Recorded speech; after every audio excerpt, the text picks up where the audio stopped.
Hello అందరికీ welcome back to Anu KR vlogs. నేను మీ అనురాధ. ఈరోజటి రెసిపీ వచ్చేసి మరమరాలతో లడ్డూని చూపించబోతున్నాను.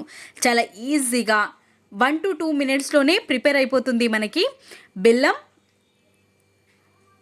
అదేవిధంగా మనకి మరమరాలు ఉంటే సరిపోతుంది ఈ రెసిపీకి.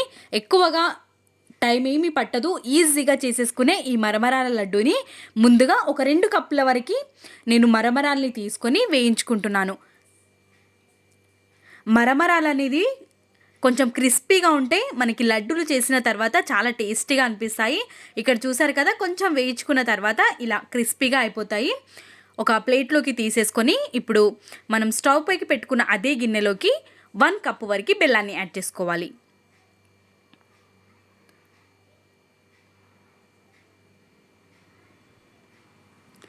టూ కప్స్ మరమరాలకి 1 కప్పు బెల్లం అనేది సరిపోతుంది. ఇప్పుడు బెల్లం మొత్తాన్ని ఈ విధంగా కరిగించుకొని 1 స్పూన్ వరకు నెయ్యిని యాడ్ చేసుకోవాలి. నెయ్యిని యాడ్ చేసుకోవడం వల్ల మనకి మంచి కలర్లో వస్తాయి మరమరాలు అనేవి. కాబట్టి ఇప్పుడు మనకి బెల్లం పాకం అనేది కరెక్ట్గా వచ్చిందో లేదో వాటర్లో వేసి చూస్తే ముద్దలా అయిపోతే కరెక్ట్ కన్సిస్టెన్సీలోకి వచ్చినట్టు. ఇప్పుడు మనం మరమరాల్ని వేసుకొని కలిపేసుకుంటే వేడివేడిగా ఉన్నప్పుడే మరమరాల్ని మనం లడ్డూలు చుట్టేసుకోవాలి.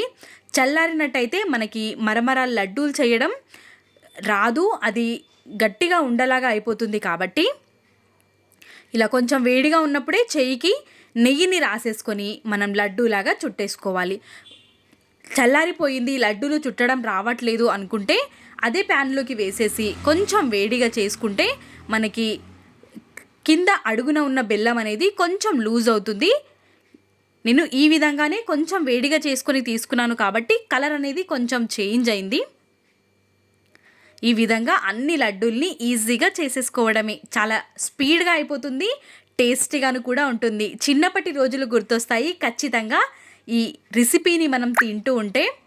కాబట్టి ఒక్కసారి ఈ రెసిపీని ట్రై చేయండి. చాలా టైం కూడా పట్టదు, ఈజీగా అయిపోయే రెసిపీ పర్ఫెక్ట్గా వస్తుంది. మీరు ఈ విధంగా చేశారంటే చూసారా, క్రిస్పీగా మొత్తం చల్లారిన తర్వాత తింటే చాలా టేస్టీగా ఉంటాయి ఈ మరమరాల లడ్డూలు. కాబట్టి ఈ వీడియో కనుక మీకు నచ్చినట్టయితే లైక్, షేర్, సబ్స్క్రైబ్ చేయడం మర్చిపోవద్దు. Thanks for watching. Bye bye. See you on next video.